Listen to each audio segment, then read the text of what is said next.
Today we are going to be talking about wisdom. And when I say today, I mean both in this lesson and also tonight. Both of these lessons are going to be along the same lines. And I'm going to go ahead and tell you beforehand, these are more weightier sermons. You're going to have to think about them a little bit more. Whenever I preach sermons, I try to change things up so that sometimes some of the sermons are very easy and simplistic, easy to understand. Other times, you've got to think a little bit harder. And so I'm telling you right now, if you came to hope you could just sit back and tune out and not have to think very hard, these are not the lessons for you. You will have to think just a little bit more on these. But they are interesting topics if you truly think about them. This morning, we're going to look at this idea of wisdom and try to discover exactly what it is and where it comes from. And tonight, we're going to do a really fast crash course on epistemology. Epistemology is simply the study of knowledge. We're going to ask the questions, how can I know there is a God? Not believe there's a God. Hopefully everyone here believes there's a God. How can I know it? Those are two different things. We're going to ask the questions, how can I know that there is a heaven? How can I know that I am in fact going to heaven? How can I know all of the promises God made, those promises are true? But for this morning, we're just going to start out with this look at the nature of wisdom. Let's turn over to the book of Job and the 28th chapter. Right here, Job asks a question, and then he's going to answer the question. Starting in verse 12. But where can wisdom be found? And where is the place of understanding? Man does not know its value, nor is it found in the land of the living. The deep says, it is not in me, and the sea says, it is not with me. Pure gold cannot be given in exchange for it, nor can silver be weighted as its price. It cannot be valued in the gold of Ophir, in precious onyx or sapphire. Gold or glass cannot equal it, nor can it be exchanged for articles of fine gold. Coral and crystal are not to be mentioned, and the acquisition of wisdom is above that of pearls. The topaz of Ethiopia cannot equal it, nor can it be valued in pure gold. Where then does wisdom come from? And where is the place of understanding? Now, we often talk about the value of wisdom, the importance of wisdom, how we need to be seeking after wisdom, but we don't always talk about the nature of wisdom. What is wisdom? Where do you find wisdom? How do you get wisdom? What Job is writing here in this passage is very interesting because it's obvious that he is aware of this thing called wisdom, and he knows it's something he should get. He needs to get it. But then he writes, it's nowhere to be found here on earth. What's interesting about the book of Job is there's some debate on the date it was written. It could be that this book is the oldest book in the Bible. The book of Job was written before Moses even wrote Genesis. It's entirely possible. And if that's the case, it's fascinating that right here, before the book of Genesis was even written, Job is already talking about where is wisdom? How do I find this thing called wisdom? Where do I look for it? How can I get it? He was aware that it's there. He was aware of its value. He was aware he needed it. And now he's questioning, where do I get it? It's not in the depths of the sea. You can't go to the market and buy it or trade it. All these rare, expensive things can't be used to get it. So where is it? How do you get it? Job goes on to answer his own question, picking up in verse 23. God understands its way, and he knows its place. For he looks to the ends of the earth, and he sees everything under the heavens. When he imparted the weight to the wind, and meted out the waters by measure, when he set a limit for the rain, and a course for the thunderbolt, then he saw it and declared it. He established it and also searched it out, and to man he said, behold, the fear of the Lord, that is wisdom, and to depart from evil is understanding. Not only is the question that Job poses interesting, but the answer itself is very interesting, because what is he talking about here? He's talking about the weight to the wind, a limit for the rain, a course for the thunderbolt. He's talking about natural law. He's talking about biology and physics and chemistry. He's talking about the way the world works. He's talking about the things happening all around us. Why does gravity work the way it works? Why does the water cycle work the way it works? This is what he's talking about, all of these things. Now, usually when we talk about wisdom, we go straight to Proverbs or Ecclesiastes. And there we learn that wisdom is found in the friends that we keep. Wisdom is found in the things that we say. If we're going to be wise, then we're going to have to be aware of our actions. We're going to have to be aware of how we conduct ourselves, how we're going to get control of ourselves, how we're going to live our lives. Now notice the difference between this kind of wisdom, the type that Solomon writes about in Proverbs and Ecclesiastes, and the wisdom that Job is talking about. These are actually two different types. Solomon is usually talking about wisdom in our personal lives. It is a social wisdom. He's talking about our interactions with other people. Job, on the other hand, is talking about science. He's talking about the wisdom of how do we know what we know around us. What's going on in our world? Why does our world work the way it works? We make mention that there is a difference between knowledge and wisdom.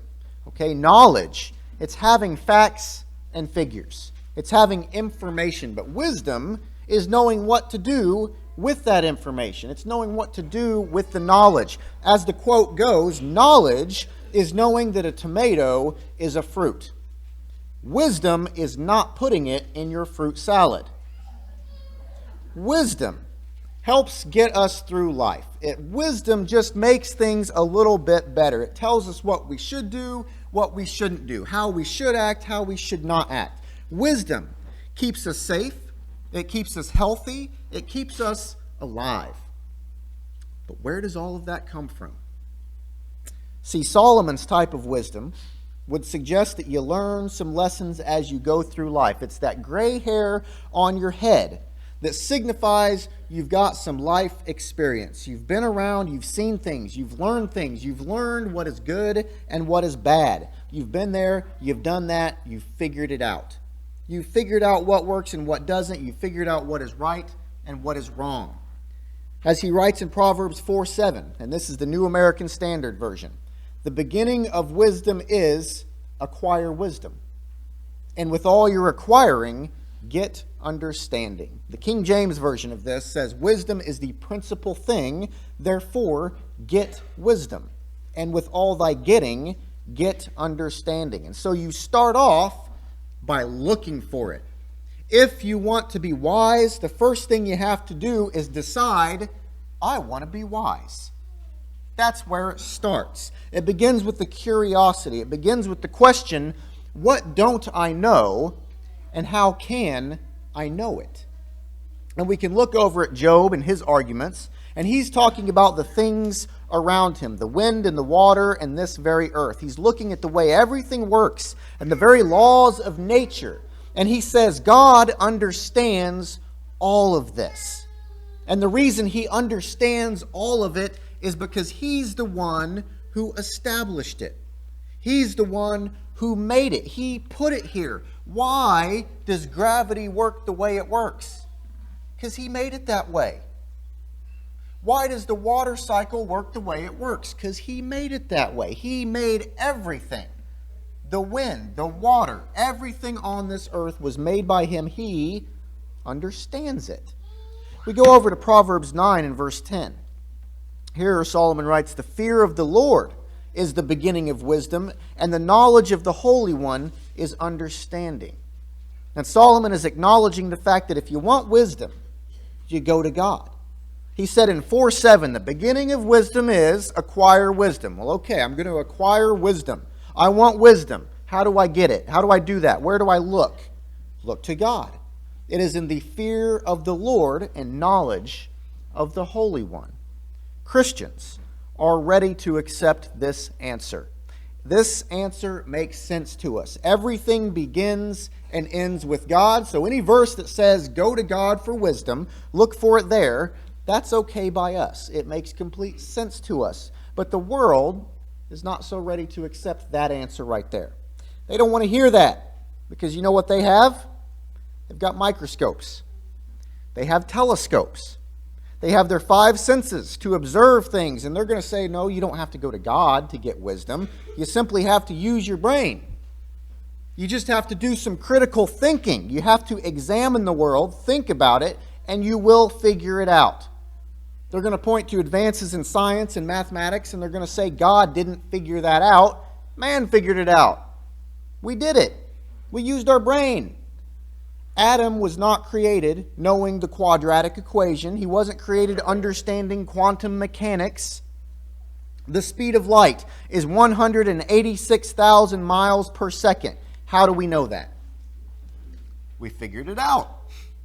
We figured it out. My answer to this would be yes, we figured it out. How? How did we figure that out? Well, we measured it. How did we measure it? We designed an experiment, came up with a formula. Well, how did we do that? Well, we thought about it. We came to a conclusion. How did we think about it? Take it back, take it back, take it back, keep going back to its original source. Where does our rational thought come from? Right now, inside your minds, you're thinking, yeah, I see where he's going with this. Or some of you are thinking, I have no idea where he's going with this. Totally lost. Some of you are thinking, he's talking about what I'm thinking, so I better nod and act like I'm thinking something. Where did that inner voice come from inside your head? Where did you get that inner monologue? Where did you get a conscience? Where did you get a capacity to reason, to understand, to think critically? Where did you come up with the ability to say, I know anything? Where did conscience come from? This is the major question that a lot of atheists and evolutionists struggle with, because brains, that thing that's inside of our skull, those brains can adapt, they can change, and they can evolve. But no matter how much they change, adapt, and evolve, they never make a leap from no conscience to conscious. You do not go from a non-thinking existence of an amoeba to a self-aware, rational, logical, and thinking human being. It doesn't happen. So where did it come from? Where did that rational thought come from? Where do we get it? Or maybe I should say, who gave it to us? Last Sunday night, I talked about C.S. Lewis and how he went from an atheist to a believer simply by using logic. Using logic. And then after he did that, he wrote this book called Mere Christianity, and he lays out this step-by-step logic. I want to go ahead and quote a little bit from what he writes in that book. He says, "My argument against God was that the universe seems so cruel and unjust. But how had I got this idea of just and unjust? A man does not call a line crooked unless he has some idea of a straight line. What was I comparing this universe with when I called it unjust? If the whole show was bad and senseless, from A to Z, so to speak, why did I, who was supposed to be a part of that show, find myself in such violent reaction against it? A man feels wet when he falls into water because man is not a water animal. A fish would not feel wet. Of course, I could have given up my idea of justice by saying that it was nothing but a private idea of my own. But if I did that, then my argument against God collapsed too. For the argument depended on saying that the world was really unjust, not simply that it did not happen to please my private fancies. Thus, in the very act of trying to prove that God did not exist, in other words, that the whole of reality was senseless, I was forced to assume that one part of my reality, my idea of justice, was full of sense. Consequently, atheism turns out to be too simple. If the whole universe has no meaning, we should never have found out that it has no meaning. Just as if there were no light in the universe and therefore no creatures with eyes, we should never know it was dark. Dark would have no meaning. And so what Lewis is saying here is that the only way we know something is because something gave us the ability to know something. It had to have come from somewhere. If we are the product of evolution, how would we ever know what is true or have any confidence in what is true? Think about this. 1,000,000 years ago, or however long it is that they say the caveman was walking around with that club in his hand, did he understand or know very much? Well, the evolutionists would say no, he didn't. He was very primitive. It took 1,000,000 years to get to the way we are today. It took a long time to evolve to our thinking today to truly understand things. Okay. So by that logic, what happens 1,000,000 years from now? 1,000,000 years from now, are we going to look back and say those dumb 21st century humans, they didn't understand anything. They didn't understand it. They were so primitive, so basic. So how, by that logic, can we truly say we understand anything today? How can we look at something and then think about that something and then understand the nature of that something? We are discovering more and more and more. We're making more advances in different areas of our life. It is amazing how far we've come and how far we can go. But it all comes back to the single, simple question of how can we even understand it and comprehend it in the first place? Romans 11:33. Oh, the depth of the riches, both of the wisdom and knowledge of God. How unsearchable are his judgments and unfathomable his ways. This verse is so true. The more we understand about the world around us, the more questions that we start to have. Once upon a time, there was this idea of this thing called an atom. But the atom was only a theory. There was no way of actually knowing what was there at that level. And so the word atom originally meant a particle that cannot be cut into smaller pieces. It was believed that there was this singular, tiny little thing that built all other things, and they called it an atom.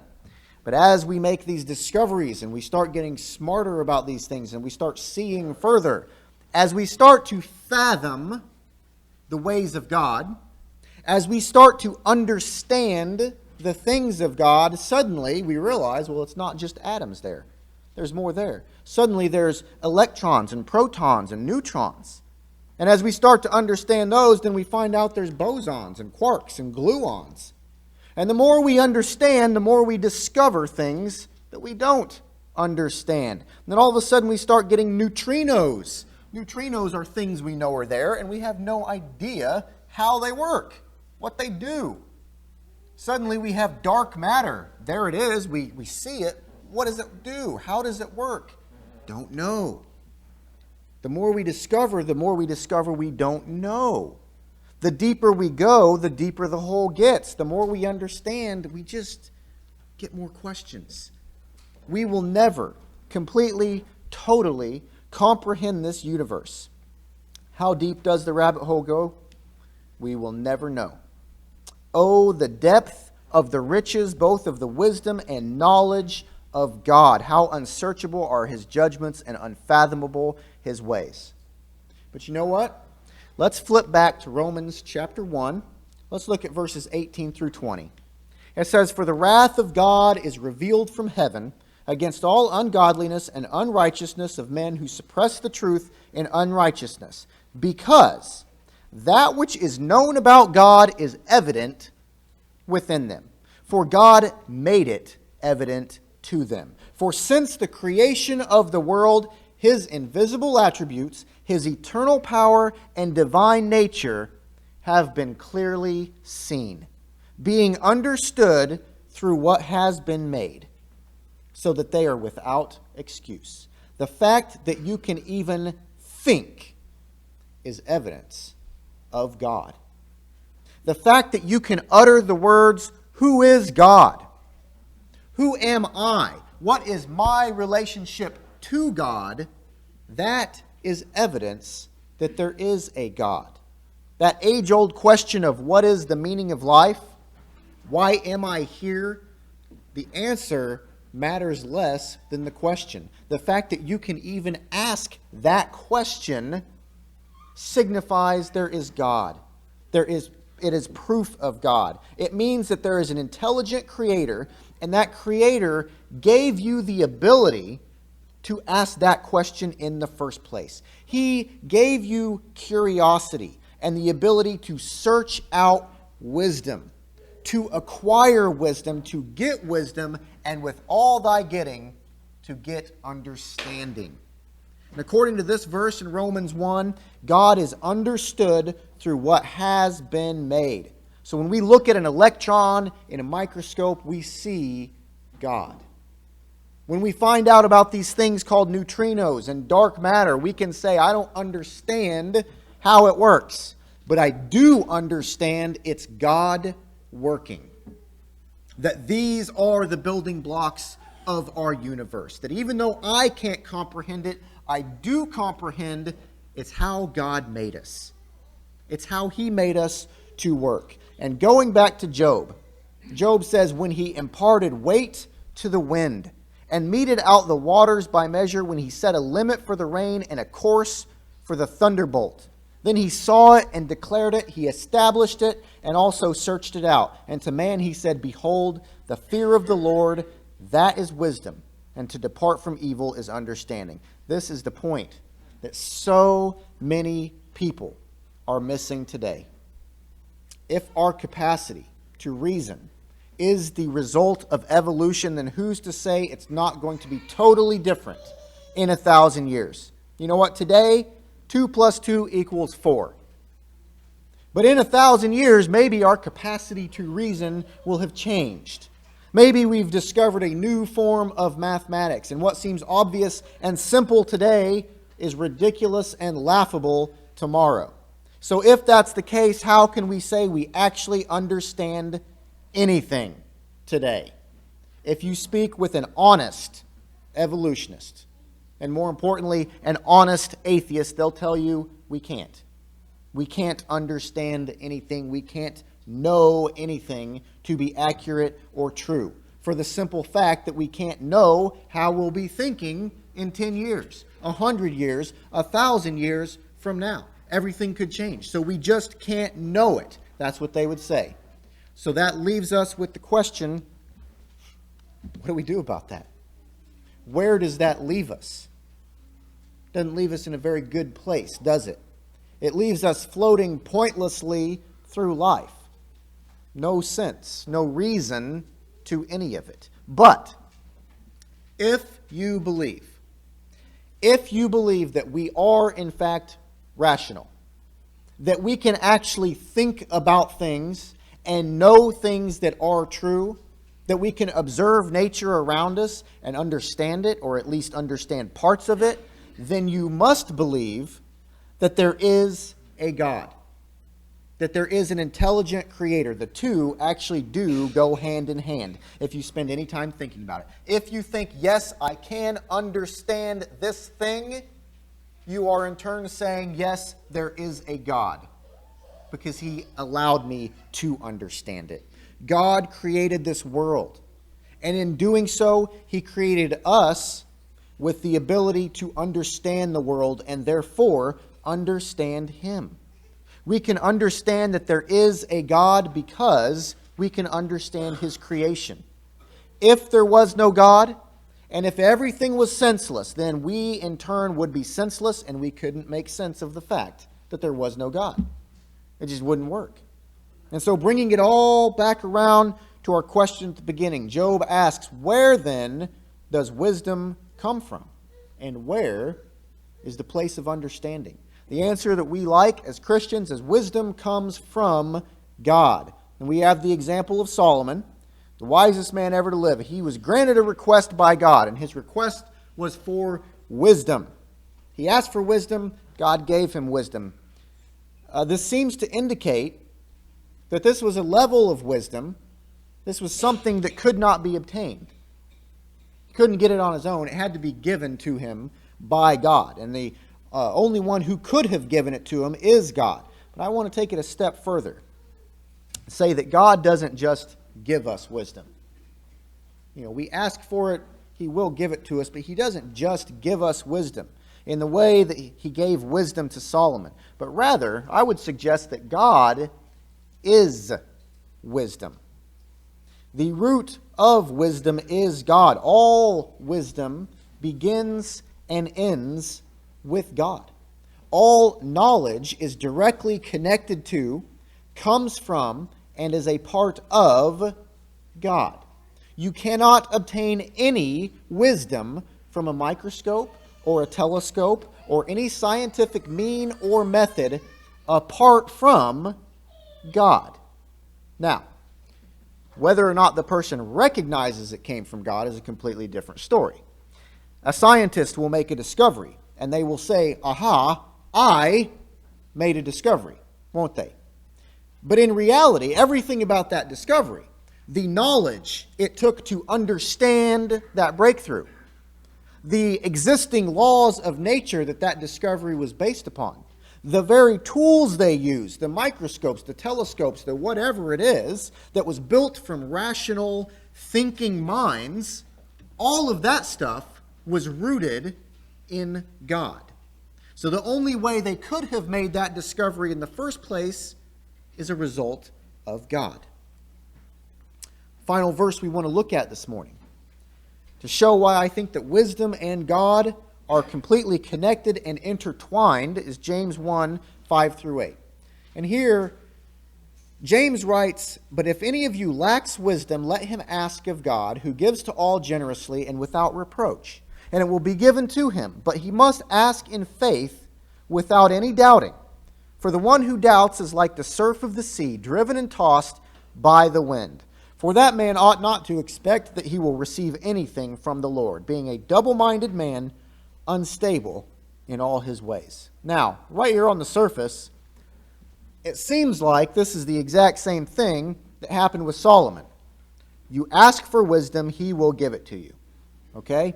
If you realize I'm lacking in wisdom, then what I need to do is ask God for it, and he'll give it to me. But look at what follows here. He says to ask without any doubting. He says that the person who doubts is double-minded and isn't going to receive anything. Well, why not? See, here's what I'm thinking.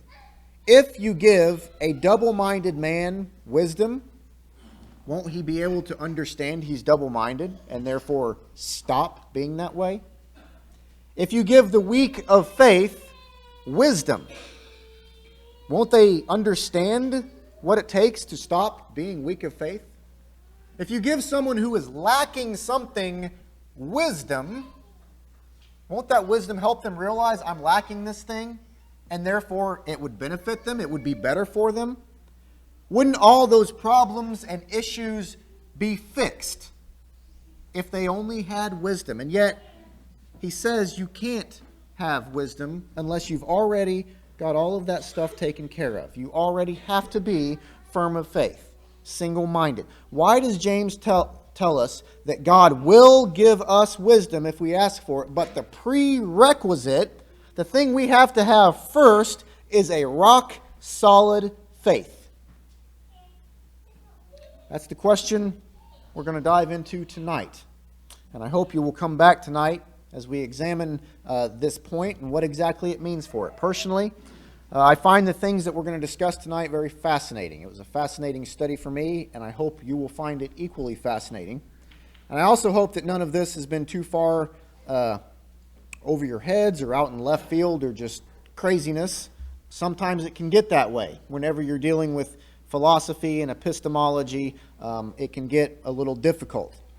But if we're going to accurately handle the Word of God, then we shouldn't be afraid to do a little bit of heavy thinking. We shouldn't be afraid to chew on those difficult issues and really think critically about what we believe, but more importantly, why we believe it. It's very easy to take a Bible and say, this is what I believe, but why do you believe it? That's the harder question that we really have to think about sometimes, is why we believe it. If you take anything away from this lesson this morning, it's that God is revealed to us everywhere we look. And when you leave here this morning, and you turn and you look over and you say, that was a pretty good lesson, or you say, that was an awful lesson, one thing you want to take from it is the fact that you can even make that judgment, to think critically about it, to understand these words and decide whether it was good or bad.